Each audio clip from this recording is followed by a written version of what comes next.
Buenas noches, hoy vamos a dar continuación y vamos a hablar de taquipnea transitoria del recién nacido, sabiendo que esta es una patología muy frecuente donde se caracteriza por un trastorno del parénquima pulmonar, el cual va a estar con edema pulmonar resultado de una alteración en la reabsorción de este líquido a nivel alveolar, donde se consigue que es más frecuente en un 37 a 11% aproximadamente de los recién nacidos antes del término, cuya prevalencia dada por las edades estacionales va a ser que se va a observar en un 10% de aquellos recién nacidos entre 33 y 34 semanas, 5% entre los de 35 a 36 semanas y 1% puede estar presente en aquellos recién nacidos a término que hayan tenido alguna alteración durante el periodo o antes del nacimiento, bien sea como que no hayan tenido trabajo de parto, que se haya producido una asfixia,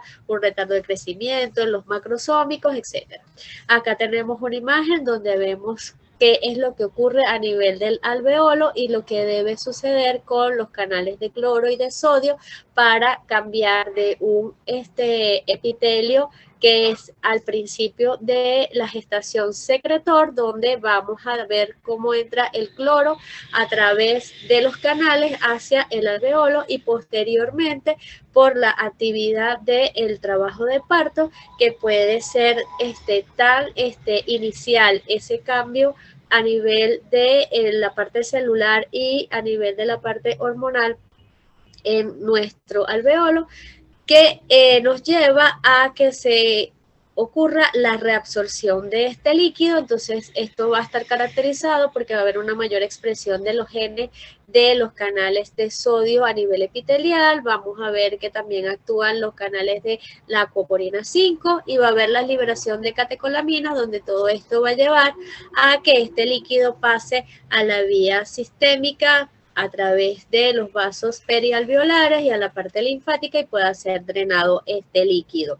Además de eso, con las primeras respiraciones, pues también aumenta la presión transpulmonar y esto también nos lleva a que este líquido pueda ser reabsorbido con mayor eficiencia.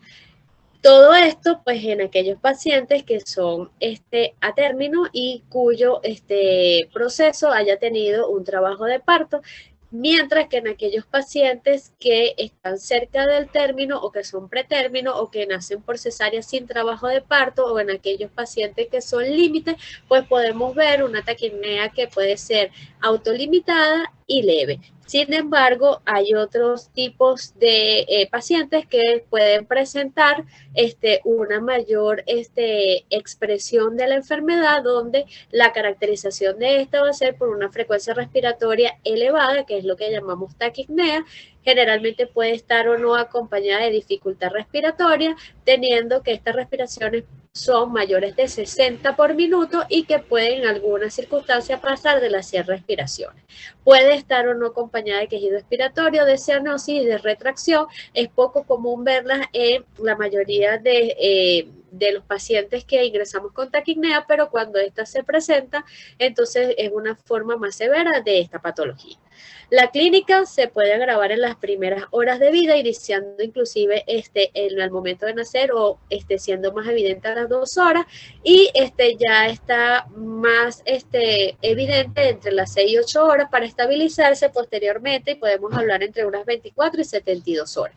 ¿Qué vamos a observar en estos pacientes? Bueno, que esto generalmente es una patología de diagnóstico clínico que la podemos reforzar el diagnóstico con la radiografía, donde vamos a ver un aumento a nivel del edema pulmonar caracterizado por una mayor irradiación de los vasos, donde vamos a ver una imagen de sol, donde podemos también observar edema vascular periliar, sobre todo a nivel bronquial, donde podemos posteriormente, según la evolución del paciente, ver atrapamiento aéreo, sisuritis, inclusive podemos observar horizontalización de los arcos y de las bases.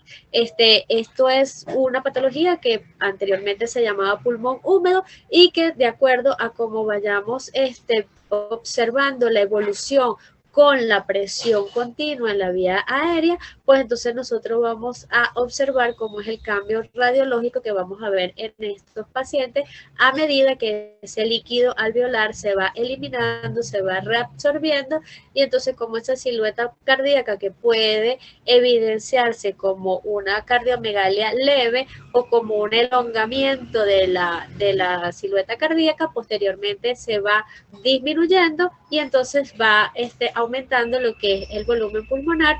Con esto se mejora la distensibilidad pulmonar y entonces este paciente mejora su clínica respiratoria.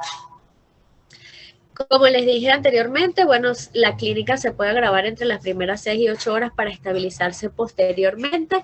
Generalmente algunas patologías pueden ser más persistentes y pueden llegar a necesitar hasta las 72 horas para poder ver la mejoría generalizada, y para ello entonces nosotros contamos con las medidas de ventilación no invasiva para poder contener y mantener esa presión para que ocurra ese intercambio de líquido a nivel del alveolo y por lo tanto se pueda dar el intercambio de gas y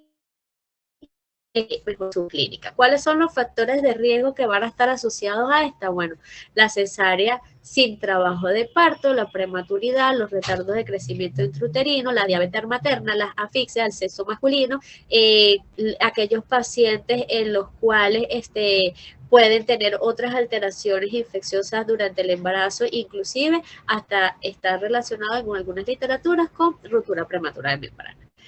La condicionación de respiratoria, bueno, va a determinar cómo vamos a manejar los otros entornos del paciente. Va a ser si vamos a iniciar alimentación oral o no, de acuerdo a la elevación de la frecuencia respiratoria, y si esta es muy exacerbada para evitar otras complicaciones, pues entonces será necesario utilizar hidratación parenteral, más bien con líquidos bajos, porque lo que necesitamos es eliminar ese exceso de líquido que mantiene ese paciente para poder estabilizar la parte respiratoria y posteriormente pues que este paciente pueda salir de esta condición. Esta es una patología en la cual no está asociada con un proceso infeccioso y se describe que la antibioticoterapia solo se utiliza si esta está asociada a una sepsis o si hay algún antecedente que amerite la utilización, y que esta debe omitirse al tener un hemocultivo negativo entre las 36 y 48 horas si el caso lo ameritase el uso de los antibióticos. Aquí vemos unas imágenes características de la taquipnea, donde lo que vamos a ver es edema vascular peridial, donde vamos a ver un aumento de la silueta cardíaca. Posteriormente, pues aquí vemos cómo se va reduciendo, cómo todavía se ven las líneas periliares, hay atrapamiento aéreo, hay una mayor cantidad de redes venosas periliares, y posteriormente pues aquí vemos también cómo hay mayor cantidad de líquido, donde hay imágenes que salen hacia la silueta cardíaca. Inclusive hay otras alteraciones que pueden llegar inclusive a verse sobre a nivel traqueal, y una silueta aumentada porque hay una mayor cantidad de líquido, un pulmón que va a ser poco distensible por esta condición de que estos halos van a tener un aumento del líquido en su interior. Por lo tanto, este paciente, para poder manejar esta situación, pues lo que va a presentar es un aumento de la frecuencia respiratoria para poder mantener al final una capacidad residual funcional estable. ¿Cómo vamos a manejarlo desde el punto de vista respiratorio? Bueno, ya hablamos de que la principal manejo pues es con ventilación no invasiva, con el CPAP, que nos va a dar una presión continua, o podemos usar cánulas de alto flujo para mantener esa distensión a nivel pulmonar, evitar el colapso que nos lleve a la producción de atelectasia, para estabilizar la pared torácica, y así vamos a evitar lesiones a nivel pulmonar. Se va a iniciar con una presión, como dijimos anteriormente, de 6 a 9 centímetros de agua. Los requerimientos de oxígeno en estos pacientes son mínimos porque realmente su problema no es de alteración en la oxigenación, sino que simplemente pues tiene un alveolo lleno de líquido donde limita la distensibilidad, y si requiere generalmente no son fracciones mayores a 0, y acuérdense que lo que necesitamos es mantener una saturometría de pulso entre 90 y 94%. También tenemos que recordar los efectos secundarios cuando usamos presión excesiva en las tubuladuras, desde lesiones a nivel del tabique nasal, distensión abdominal o fuga de aire, como lo hablamos en nuestra charla anterior.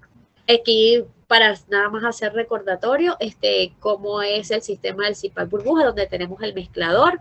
De aquí pasa una de las cánulas hacia la narina y otra va hacia el conector de agua, que es el que nos va a dar la presión que va a recibir el paciente, y este aire tiene que ser humidificado y caliente para evitar lesión a nivel del epitelio nasal. A través de las cánulas de alto flujo, bueno, el doctor Carlos Araque va a hablar más específicamente de esto, pero recordando que depende del peso del paciente, pues vamos a tener cuál va a ser el flujo inicial con el cual debemos empezar, y que aquellos pacientes pues que no mejoren la patología, pues entonces tenemos que reevaluar cada 15 a 30 minutos, y depende de cómo el paciente se mantenga en la dificultad respiratoria o en sus parámetros de saturometría de pulso, pues tendremos que hacer aumento del flujo, y vamos a considerar el destete del mismo cuando este paciente esté estable y nosotros podamos ir disminuyendo de 0,5 litros por minuto cada 12 o 24 horas, y hacer el destete cuando el flujo sea igual al peso, o en aquellos mayores de 1,5 kg, pues sea por debajo de 2 litros por minuto.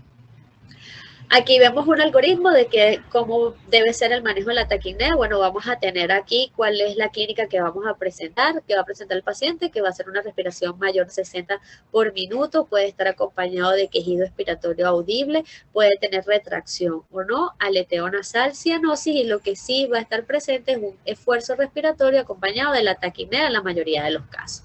En este paciente, pues vamos a iniciar con CPAP o cánulas de alto flujo, las que tengamos nosotros y tengamos mayor conocimiento o mayor experticia en el uso de las mismas. A su vez vamos a hacer un monitoreo de los signos vitales y evaluar la condición clínica y cómo va progresando.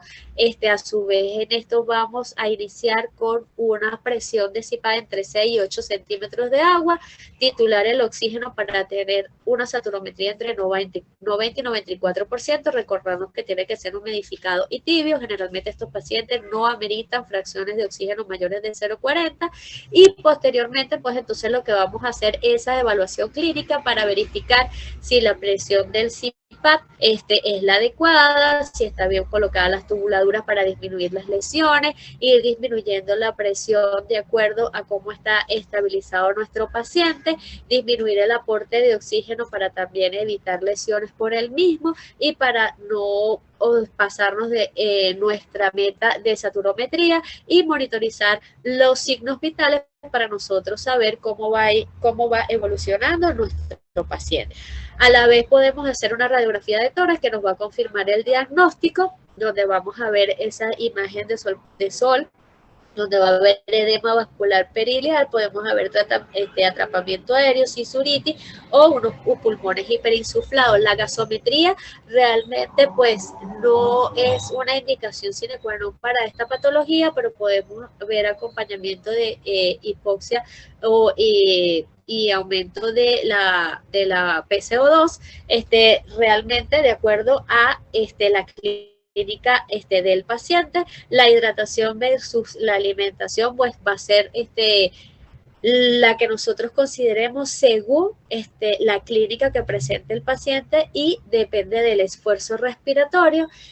Estar pendientes de evaluar los signos vitales y reevaluar los parámetros que nosotros hayamos descrito como característico de esta patología, para poder instaurar cuándo vamos a retirar el CPAP y cuándo vamos a ir bajando para posteriormente pues que este paciente se mantenga estabilizado. Si este paciente presenta un deterioro clínico, presenta desaturaciones o apnea frecuente o hay un aumento de los parámetros que ya hable de una falla de CPAP, pues no solamente hay que considerar otro método ventilatorio, sino que hay que pensar en otra patología que no sea la taquipnea transitoria, y hablamos de una falla de CPAP cuando hay persistencia o exacerbación de la dificultad, cuando el paciente presente más de 4 apneas en una hora o cuando tengamos una presión mayor de 9 centímetros o cuando la FiO2 necesaria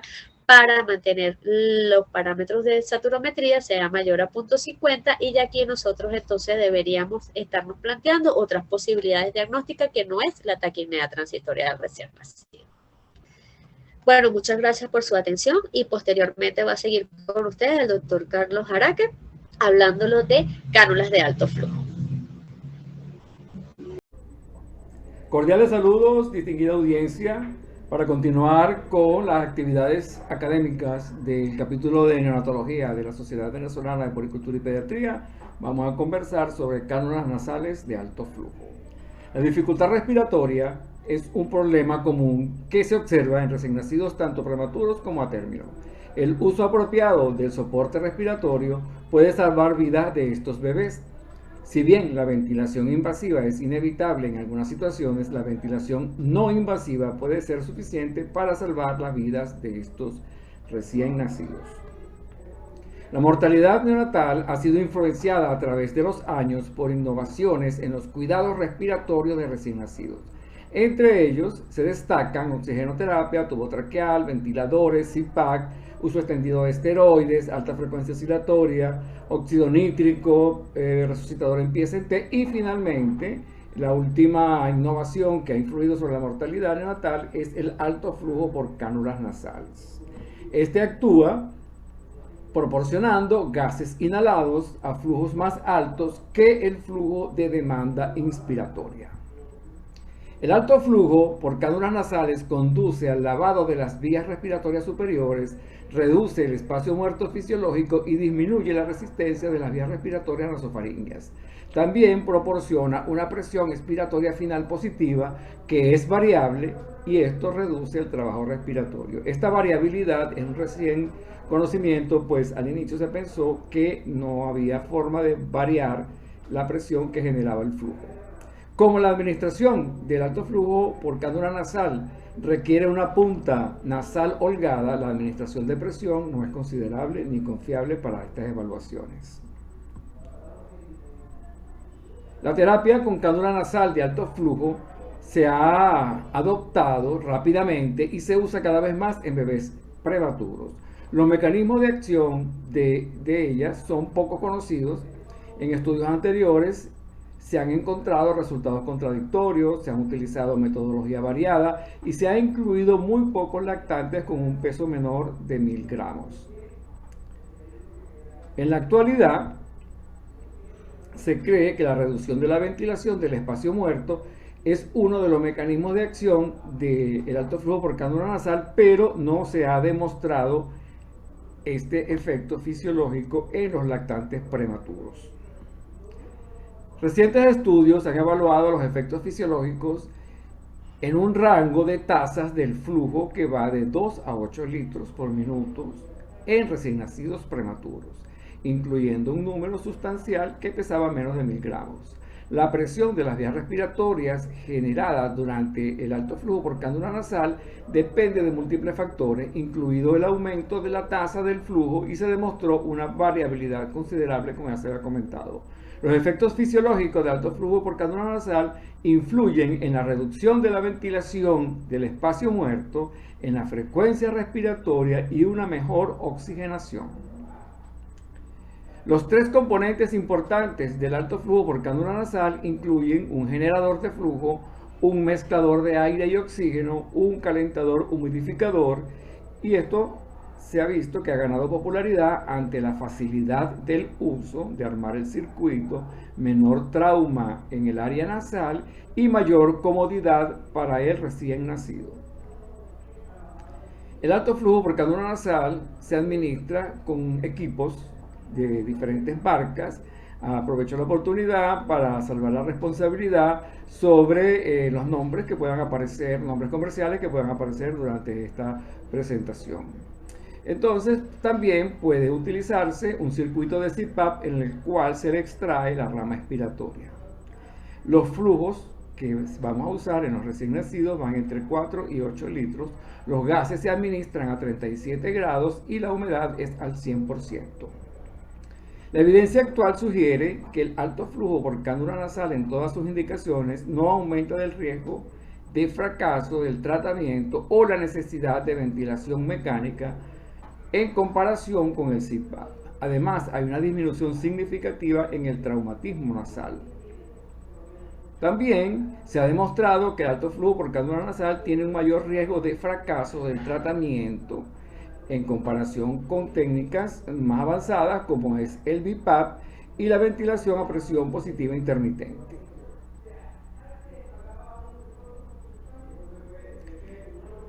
En situaciones de postestubación, el alto flujo por cánula nasal tiene una eficacia similar en comparación al CPAP de flujo variable.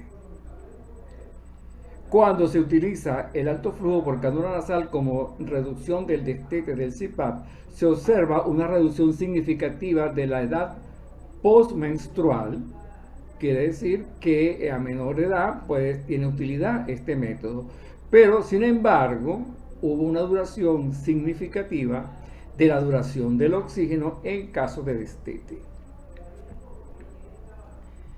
Existe una correlación positiva entre el PIB y el flujo administrado.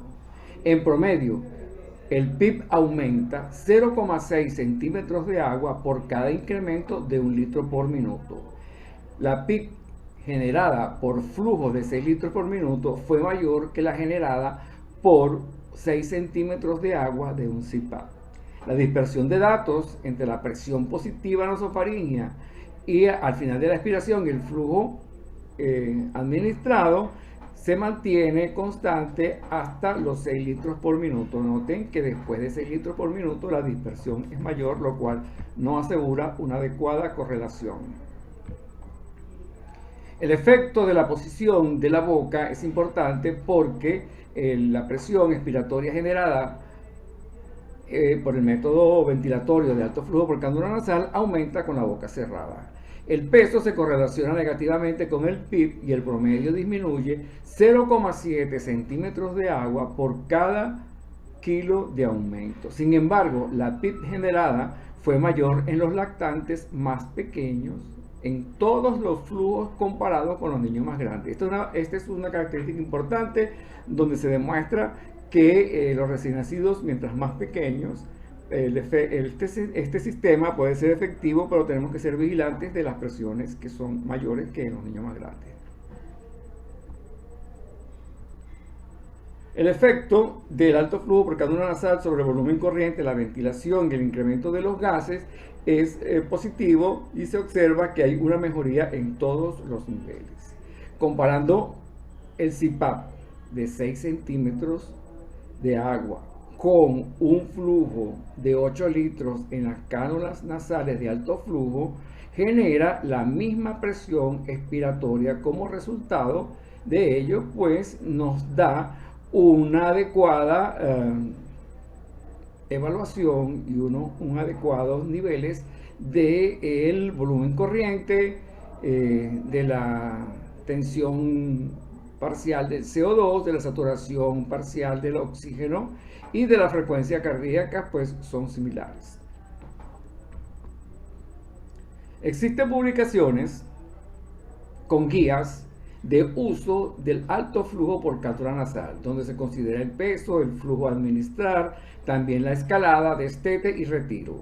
Se disponen para neonatos, niños mayores y adultos y se han considerado también en las estrategias ventilatorias del COVID.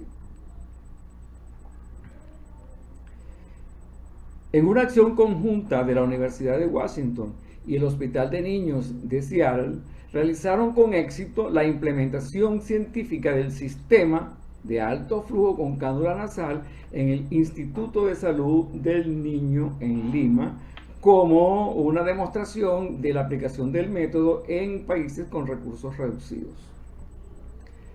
La búsqueda de aplicaciones de alto flujo por cánula nasal continúa.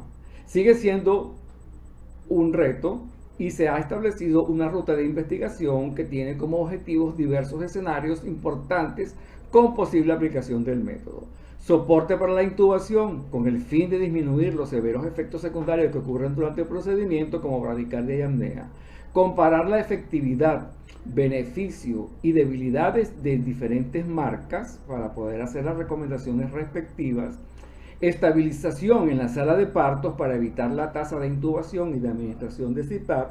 En el traslado neonatal es muy importante porque tiene el objetivo de producir un menor consumo de oxígeno durante el traslado y mejorar las técnicas de destete para evitar el mayor consumo de oxígeno por tiempo prolongado.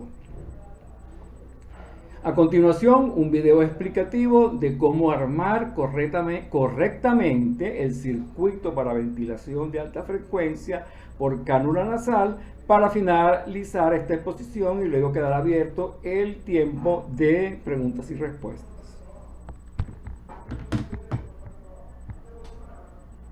En esta sesión se pretende mostrar muy brevemente el montaje y funcionamiento de un sistema de alto flujo.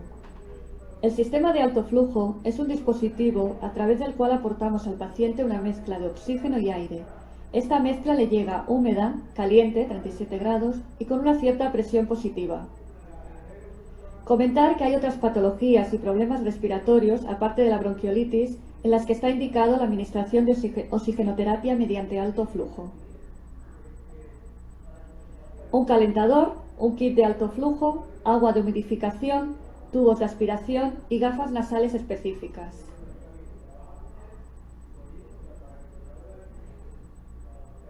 El montaje es muy sencillo. Primero colocamos el depósito en el calentador. Retiramos las protecciones. Conectamos el equipo de suero a la bolsa de agua. Llenamos el depósito hasta la medida indicada.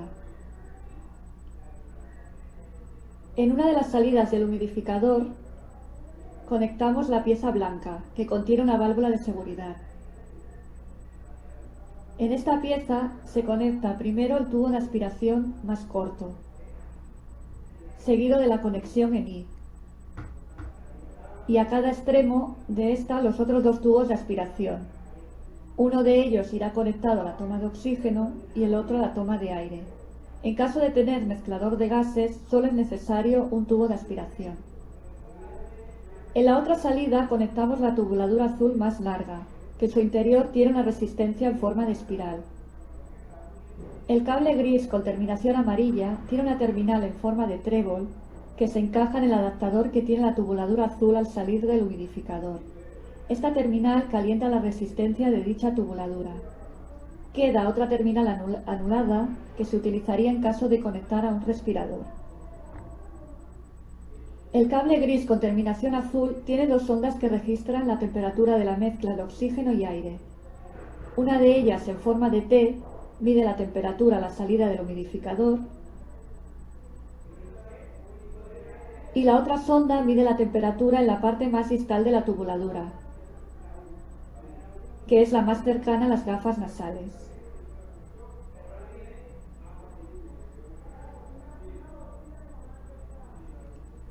Si es necesario, podemos acoplar el tubo azul más corto para permitirle más movilidad al niño. Y seguidamente conectamos las gafas nasales.